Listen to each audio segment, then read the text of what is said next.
Er is 10 en 18 Celsius in de heid en zoon die het verantwoordelijk houden worden voor de dierlijke mishandeling van Hanni Haanstra van Drachten. Haanstra verstoorde aan een vluchtpartij september verleden jaar. De officier van justitie jocht de 38-jarige heid als oorzetter van het geweld. De gemeente van het Ameloon is nog net akkoord met de plannen voor het oude zwembad.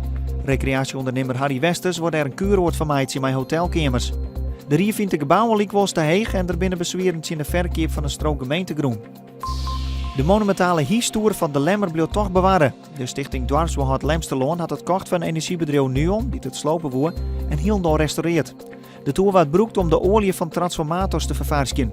Nu komt er een kunstwerk zien. Het wie justermiddag even smoorhiet in Staren. Even zijn waarkaart van het KNMI wie het liefst 49,7 graden. Even zijn witvieren van het KNMI wie er een storing in de sensor van het waarstation in Zuidwest-Friesland. Het kaartje met de tropische temperatuur is dan ook voortdurend van internet hellen. Jong berint de loft en krijgen we wat rein. De temperatuur leidt om de 15 graden heen. Morgen geregeld zin en in de middag droeger waar. Het wordt dan zo'n 20 graden.